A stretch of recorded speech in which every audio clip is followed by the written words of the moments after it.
Okay class, so we have done with measure of central tendency, which include mean, mode dan median. So next tu kita ada tengok measures of location, which is the quartile. We have upper quartile Q3 dan juga lower quartile Q1.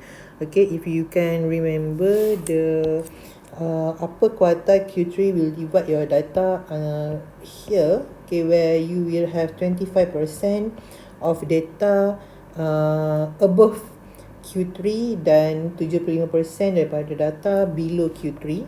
Okay, then if for lower quartile you have Q1, where Q1 will divide your data 25% lower than Q1 dan 75% is above Q1. Okay, 75% di atas nilai Q1. So ini adalah kita punya measures of location. So next we want to see the measures of dispersion. Okay, so under measures of dispersion kita ada a few measurement, which is the first one is range. Then we will see the interquartile range, we will see the quartile deviation and also the standard deviation. Okay, so standard deviation also included the variance. So we will see what is the measures of dispersion. So it is important to describe how the data are scattered or spread from the central value. Okay, so bila kita dah ada central value, iaitu kita punya mean lah. Okay, central value, kita dah ada central value, so kita ada data yang berada di central value. So it is important for us untuk kita tengok sejauh mana kita punya data-data yang lain tu spread. Okay, spread ni maksudnya dia punya value tu sejauh mana daripada the central value, which is the mean, the median. Okay, central value, which how far dia punya taburan. Okay, so it's a very important untuk kita tengok dia punya taburan of the data daripada the central value. So dispersion of the data ni also known as a dispersion of variation or variability. Okay, so dispersion ini ataupun taburan data ni also kita panggil dia sebagai dispersion, variation ataupun variability lah. Dia punya taburan data ni akan berbeza-beza di antara data, dan tujuan kita buat measures of dispersion ni adalah untuk kita ukur sejauh mana data kita punya taburan daripada the central value yang berada di tengah-tengah. Okay, so dispersion of a data set can be measured by using range. Okay, interquartile range, quartile deviation, standard deviation dan juga variance, di mana standard deviation dan variance ni berkaitan di antara satu sama lain. Okay, kerana variance merupakan standard deviation kuasa 2 ataupun standard deviation merupakan variance punca kuasa 2. So dia sebenarnya berkaitan. Kalau awak nak cari standard deviation, kalau awak ada standard deviation, awak boleh cari apa dia nilai variance. So standard deviation and variance are related to each other. So we can measure the dispersion of our data by using all of this measurement, which is range, interquartile range, quartile deviation and also standard deviation. So kita akan tengok. Yang pertama is range. Okay, so range ini adalah range ini dalam bahasa Melayu dia apa range ini adalah awak carilah range dalam bahasa Melayu apa dia, saya tak ingat. Okay, tapi dia punya definition adalah difference between largest and smallest value in the data set. Okay, maksudnya range ini cara nak ukur dia adalah mencari perbezaan di antara value yang paling besar dalam data kita itu kita tolak dengan value yang paling kecil. Okay, value data yang paling besar kita tolak dengan value data yang paling kecil, kita akan dapat range of our data set. Okay, dia punya range dia ambil value paling besar tolak dengan value paling kecil. So untuk ungroup data, okay, nak cari range as simple as you ambil largest value of your data, you tolak dengan the smallest value of your data. Okay, so kita tengok example dekat sini. Find the range value for each of the following group. Okay, so kita ada group A dan group B. Macam ni kita nak cari range untuk group B. Macam ni kita nak cari range untuk group A. So you tengok data dekat group A. So ini adalah data kita. So mana data yang paling besar? Kita ada 70. Okay, data yang paling besar tolak dengan data yang paling kecil. So data yang paling kecil dekat sini adalah 20. So 70 tolak dengan 20 sama dengan 50. So inilah dia kita punya range. So untuk group B pula, awak tengok mana data yang paling besar dalam group B ni. So kalau awak tengok data yang paling besar adalah 55. Okay, so 55 tolak dengan data yang paling kecil. So data yang paling kecil dekat sini adalah 40. Okay, so range kita adalah 15. Okay, range kita adalah 15. So itu adalah cara macam mana kita nak cari range untuk ungroup data. Okay, senang je. Ambil data yang paling besar, tolak dengan data yang paling kecil, you will get the range for your data. So how to find the range for group data? Okay, sebelum tu, bila kita dah dapat range, apa conclusion yang kita boleh buat di antara dua ni? Okay, group A has greater dispersion kerana dia punya range lagi tinggi daripada group B. Okay, maksudnya semakin besar nilai range, maksudnya dia punya taburan semakin besar. Okay, kalau kita compare antara group A dengan group B, nilai range group A lagi besar, maksudnya taburan data dalam group A ni lagi besar. So group A has greater dispersion, taburan yang lebih besar. Okay, so macam ni kita nak tahu taburan siapa yang lebih besar.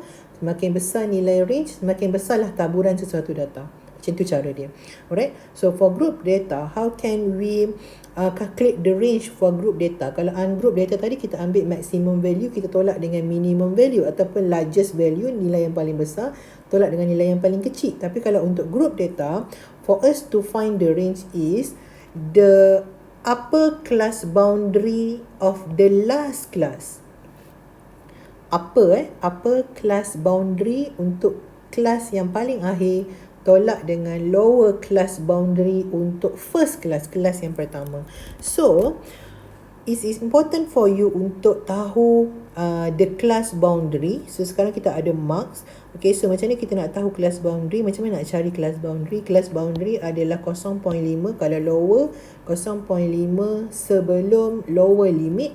Kalau upper class boundary 0.5 selepas upper limit. So sekarang 25, 0.5 sebelum 25 adalah 24.5 dan upper boundary adalah 0.5 selepas upper limit. So 29.5. Okay, so yang ni you have 29.5 to 34.5. Okay, this one is 34.5 to 39.5. This one is 39.5 to 44.5. This one is 44.5 to 49.5. And the last one is 49.5 to 54.5. So ini adalah class boundary. So how to find the range for this class? Okay, tengok balik definition ataupun formula. Upper class boundary of the last class. So this one is the last class, upper class boundary. So here is the upper class boundary. So 54.5 tolak dengan lower class boundary of the first class. So ini adalah first class, so ini adalah lower class boundary. So tolak dengan 24.5, so kita dapat 30. So inilah dia punya range. Okay, however, range is not a good measure of dispersion because it only takes the highest and lowest value in the data set. Okay, so walaupun kita dapat anggarkan ataupun estimate how the dispersion of the data by finding the value of range.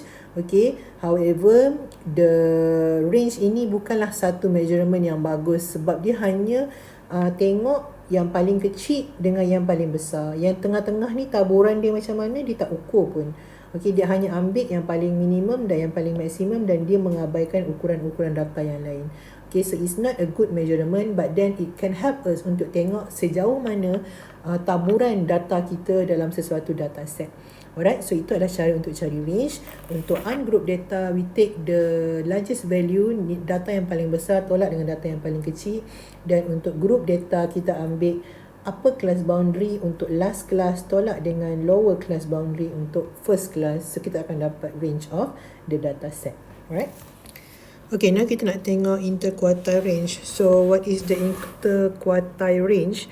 Okay, before this kita tengok pasal range, di mana range adalah perbezaan di antara the biggest value, the biggest value minus with the lowest value.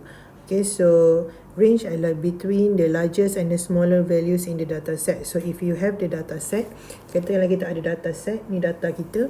Okay, so nak dapatkan range, kita ambil the biggest value, kita tolak dengan the smallest value. So kita akan dapat range of kita punya data set. Range ni adalah Juliet. Okay, July dataset kita. So apa dia interquartile range? So interquartile range is the difference between the third quartile and the first quartile values in the dataset.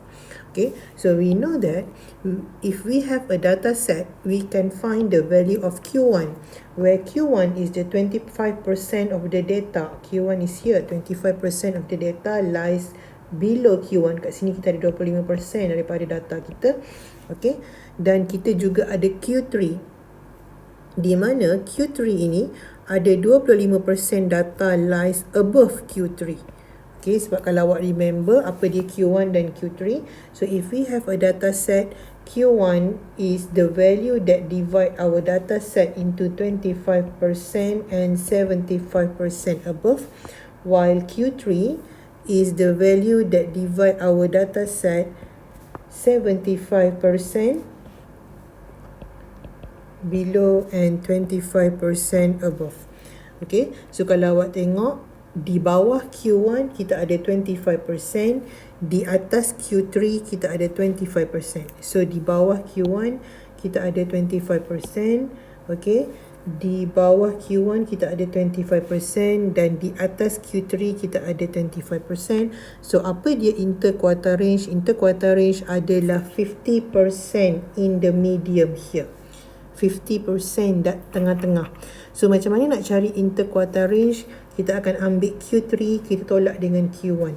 Value of Q3 tolak dengan Q1, kita akan dapat interquartile range. Di mana interquartile range ni adalah the measurement of where the middle 50 is in our data set. Okay, dia adalah ukuran di mana kita punya nilai 50% di tengah-tengah. Sebab awak tengok, kita punya data ada 100%, so 25% dekat bawah, 25% kat atas, dah 50%. So 50% ini adalah berada di tengah-tengah. So interquartile range measure, okay, 50% data yang berada di tengah-tengah ni. Okay, dia measure the middle 50. Okay, dan interquartile range ini adalah measurement yang mempunyai a lot of value inside it. Because kalau kita kira quartile Q1, kita akan ukur 25% below. Okay, and then if we have Q3, we can measure the 25% above. But if we are measuring the interquartile range, okay, kita tahu the measurement of 50% middle 50 data. Okay, so kita tahu dia punya spread. So this one is the measurement where the bulk of the value lies. So maksudnya most of our data lies in the interquartile range. So macam mana nak ukur interquartile range? You just calculate. You just need to know the value of Q3 upper quartile minus dengan Q1 lower quartile. So kita dah belajar sebelum ni macam mana kita nak cari Q3 dan Q1. Okay, so for example, we need to calculate the interquartile range given that our Q1 is 55.75 and our Q3 is 75.5. So you just need to subtract 74.5 minus with 55.75 is equal to 18.75. So the range di mana nilai julat di mana most of our data lies is here, 18.75. Maksudnya dalam julat 18.75, 50% daripada data kita berada di dalam julat itu. Okay, so itu adalah interquartile range. So from interquartile range just now, we can find the quartile deviation, where the quartile deviation ni adalah sisihan quartile. Okay, di mana dia adalah the nilai tengah di antara dua quartile. Okay, so kalau interquartile range just now, how to find the interquartile range adalah dengan menolak the upper quartile Q3 tolak dengan Q1, so awak dapat the interquartile range, di mana di dalam interquartile range ni terletak 50% of our data set. Okay, so kita ada data set 100%, so interquartile range adalah Q3 tolak dengan Q1, so this one is the range of interquartile, di antara kuartil. So apa dia quartile deviation, sisihan kuartil? Dia adalah titik tengah di antara kedua-duanya. So apa yang kita boleh buat untuk mencari the value of quartile deviation adalah dengan ambil the interquartile range, which is Q3 minus Q1, we divide by 2. So kita akan dapat titik tengah di mana kita mencari the sisihan kuartil. Okay, so kita akan mendapat titik tengah di mana quartile deviation ini adalah product of half of the difference between the upper quartile and the lower quartile. Maksudnya perbezaan di antara upper quartile dengan lower quartile kita panggil sebagai interquartile range. So how to find the quartile deviation is by divide the interquartile range into 2. Okay, so if you are given Q1, where Q1 is your lower quartile, and you are given Q3, your Q3 is your upper quartile, and you have been asked to find the quartile deviation, you just need to find the interquartile range, which is Q3 minus Q1 divided by 2. So this one is the quartile deviation. Okay, so next we will see the standard deviation. Okay, so standard deviation is the most commonly used as a measure of dispersion. So under measure of dispersion, we have learned about range, julat. We have learned about interquartile range, julat di antara quartile, where we subtract the upper quartile Q3 with the lower quartile Q1. And also we find the quartile deviation, where quartile deviation is interquartile divided by 2. Now we are looking forward to the standard deviation, di mana standard deviation ni adalah the measurement under measures of dispersion yang selalu digunakan. Okay, so standard deviation is actually the square root of the average of the squared distance of the observation from the mean. Okay, so kita ada cara untuk kita kira standard deviation untuk ungroup data dan juga group data. So kita akan tengok macam mana cara kita nak calculate the standard deviation for ungroup data and also the group data. So bila kita calculate standard deviation, what will standard deviation tells you is actually the measurement of the variation ataupun dispersion of the set of data. So kita nak ukur kadar keserakan, maksudnya kadar taburan kita punya data. Kalau kita punya standard deviation, we get it a low standard deviation ataupun rendah value standard deviation, kita dapat tu rendah, bermaksud kita punya data tends to be close dengan dia punya purata value, the mean. Okay, maksudnya taburan tu dia dekat-dekat. Tapi kalau kita dapat high value of standard deviation, maksudnya kita punya data tu dia spread out over a wider range. Maksudnya dia bertaburan dalam satu julat yang luas, yang besar. Okay, maksudnya dia bertaburan jauh daripada nilai purata.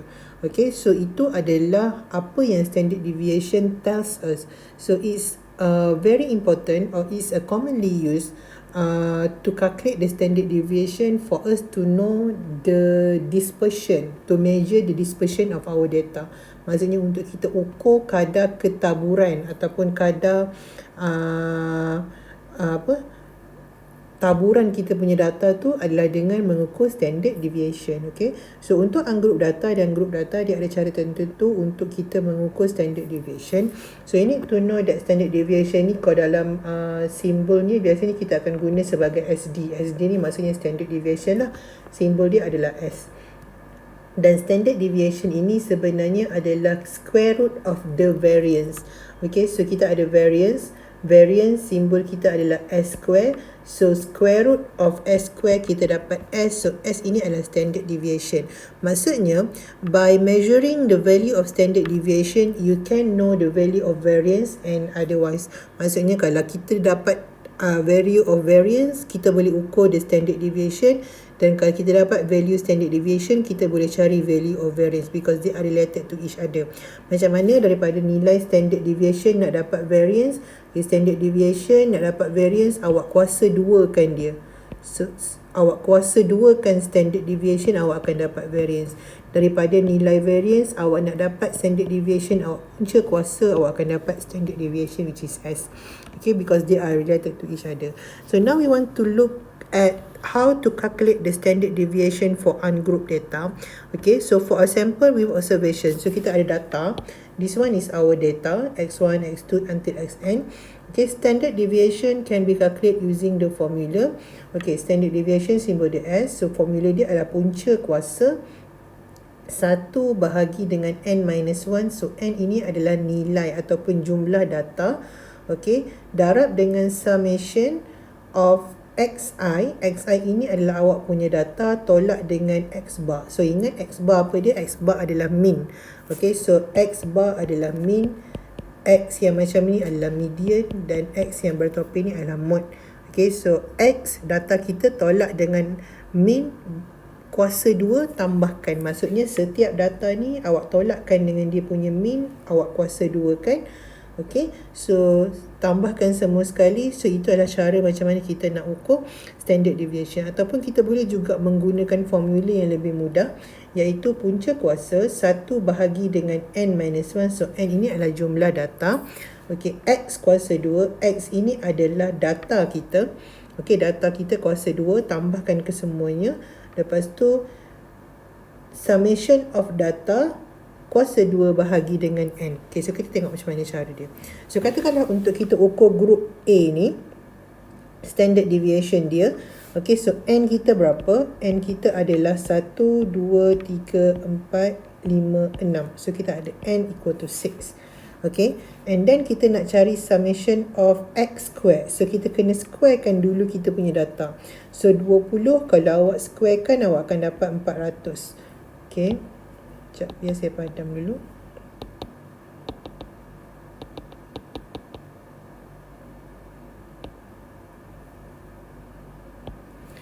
N kita tadi equal to 6. Okay, 20 square awak dapat 400. 30 square awak dapat 900. 40 square awak dapat 1600. 50 square awak dapat 2500. 60 square awak dapat 3600. 70 square awak dapat 4900. 70 square maksudnya 70 kali 70. So apa dia maksud summation of x square? So ini adalah x square. Kita dah squarekan kita punya data. So awak tambah semua sekali.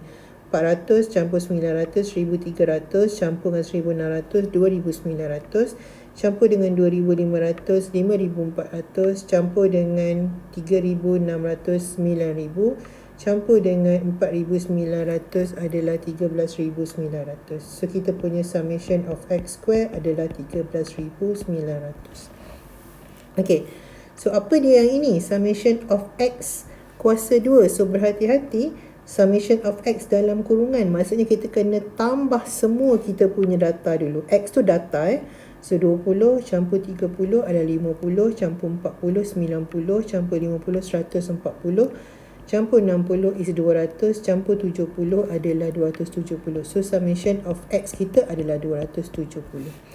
Okay, so masukkan dalam formula. So this is our formula. Masukkan dalam formula. Okay, wait. Kita nak tengok formula kita. Okay, masukkan dalam formula. So this is our formula. The formula untuk mencari S adalah punca kuasa 1 bahagi dengan N. So N awak adalah 6. Tolak dengan 1. Darab dengan summation x square. So your summation x square adalah 13,900. Tolak dengan summation of x. Your summation of x adalah 270. Jangan lupa kuasa 2 bahagi dengan nilai data.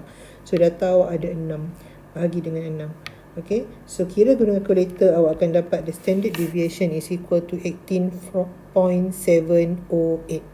Okay, so itu cara macam mana kita nak kira standard deviation. Saya ulang balik untuk data yang B.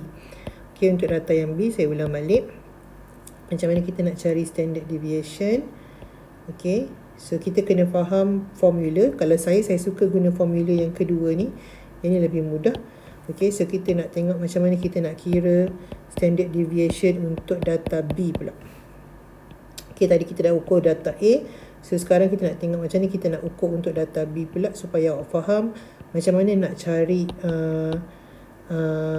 standard deviation menggunakan formula. Kena berhati-hati, kena faham apa dia summation of x square, apa dia summation of x. Okay, so kalau summation of x square ni, maksudnya x square ni adalah data awak ni, awak kuasa 2 kan. Data awak ni adalah x, awak kuasa 2 kan. Lepas tu baru awak sum up. Maksudnya tambah semua sekali yang kuasa 2 tu. Kalau summation of X, maksudnya adalah hasil tambah semua data. Data ni adalah X. So, summation of X adalah hasil tambah semua data. Okay, so kita cari satu-satu. Untuk data yang B ni, group B ni, okay, kita nak yang pertama N.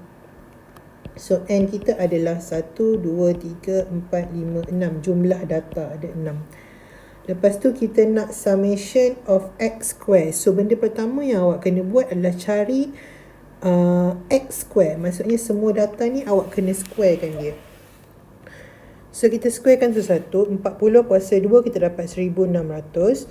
42 kuasa 2 awak akan dapat 1764. 43 kuasa 2 awak akan dapat 1849. 45 kuasa 2 awak akan dapat 2025. So ini pun sama, 2025. 55 kuasa 2 awak akan dapat 3025. Okay, so kita dah kuasa 2. Lepas tu kita kena tambah summation. So tambah semua sekali. 3025 tambah 2025 tambah 2025. Okay, tambah dengan 1849 tambah dengan 1764 tambah dengan 1600. So 12288. So kita dapat summation of X kuasa 2 kita adalah 12288. Kemudian kita kena cari summation of X. Summation of X ni dalam kurungan. So kita kena cari summation of X. Apa dia summation of X? Summation of X adalah tambah ke semua data. 40 tambah 42 tambah 43 tambah 45 tambah 45 tambah 55. Okay, so dapat 40 tambah 42 tambah dengan 43 tambah dengan 45 tambah dengan 45 tambah dengan 55. So awak dapat 270. So sekarang baru kita masukkan dalam formula. So if you see from the formula, okay, kalau awak tengok daripada formula ini, formula untuk kita cari standard deviation adalah 1.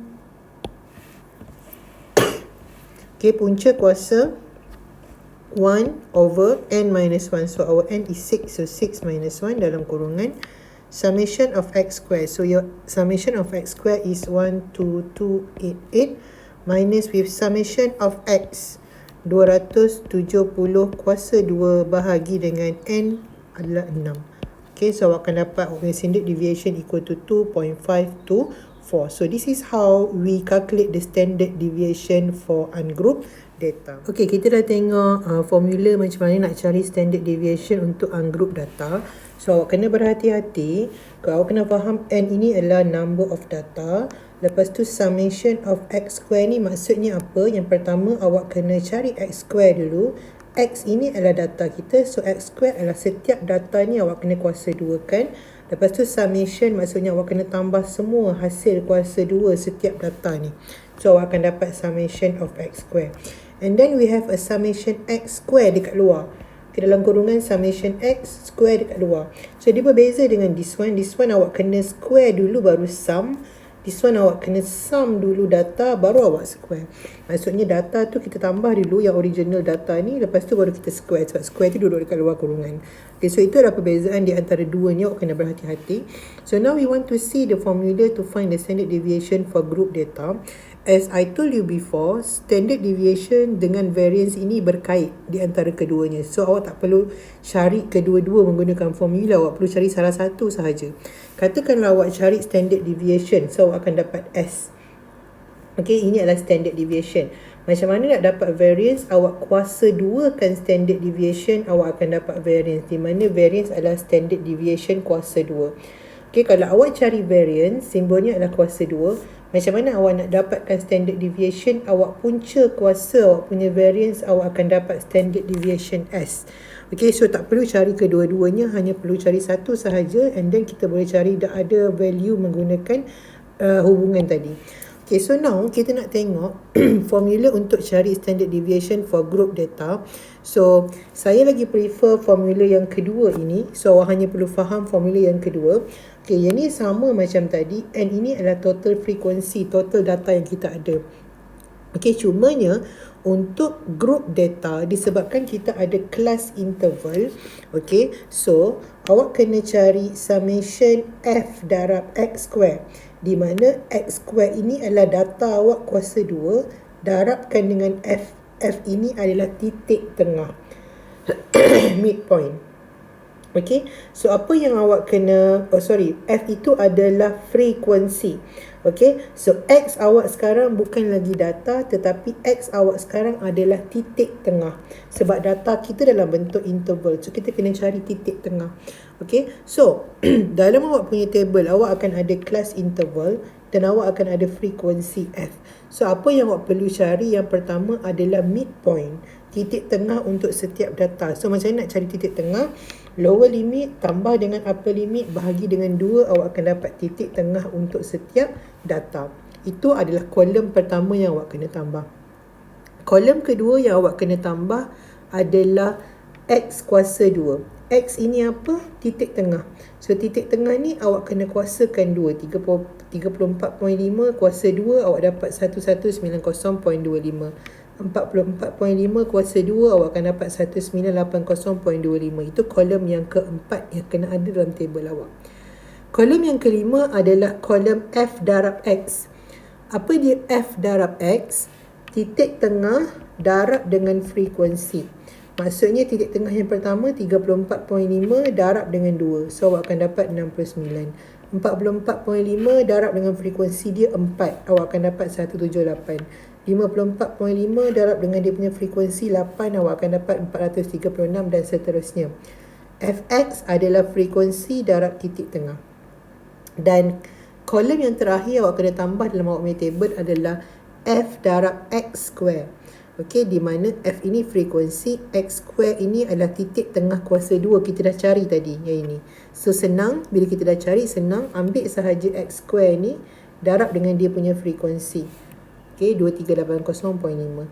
1980.25 darab frekuensi dia 4, so you will get this value.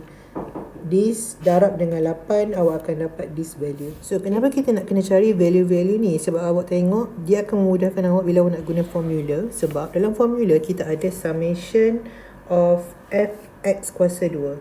Summation of fx kuasa 2. Maksudnya fx kuasa 2 ni awak kena tambahkan semua sekali. So kita dah ada fx kuasa 2. So kita hanya perlu tambah setiap fx kuasa 2 ni dan awak akan dapat the summation of fx kuasa 2. And then we also have a summation of fx. Okay, so kita dah ada fx, so kita hanya perlu tambah untuk kita dapatkan summation of fx. So kita boleh directly menggunakan formula. So macam mana nak dapat total number of frequency? You just need to add up lah semua frequency ni. 2 plus 4 is 6, plus 8 is 14, plus 14 is 28, plus 10 is 38, plus 5 is 43, and plus 1 is 44. Means that your total number of frequency is 44. Okay, so kita nak cari standard deviation 1 bahagi, jangan lupa punca kuasa kat luar ni, 1 bahagi dengan n tolak 1. So n adalah total number of frequency, so 44 tolak 1 darab dengan summation of fx kuasa 2. So kita dah ada dah summation of fx kuasa 2, 192441, minus dengan summation of fx. So summation of fx 2848, jangan lupa kuasa 2 dekat luar, bahagi dengan total number of frequency. So awak akan dapat awak punya standard deviation. So macam mana kalau kita nak cari variance daripada standard deviation? Awak hanya perlu kuasa 2 kan sahaja, 13.723.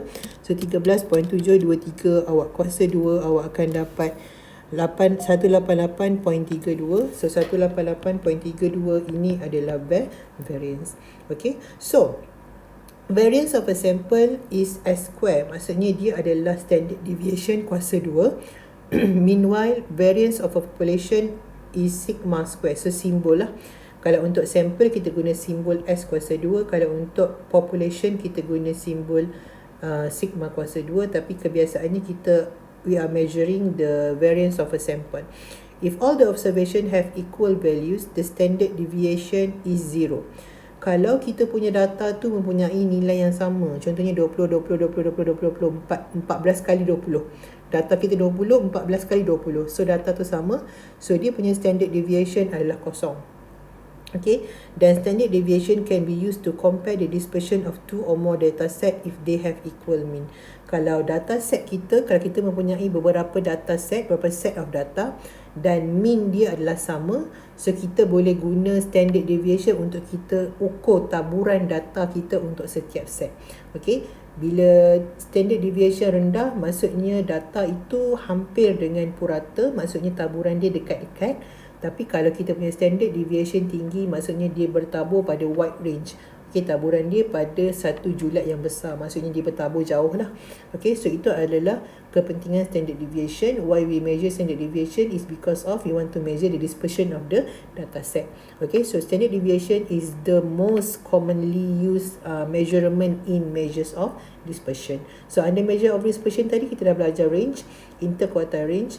We have learn about the quartile deviation and also the standard deviation, di mana standard deviation ini related to the variance. Alright.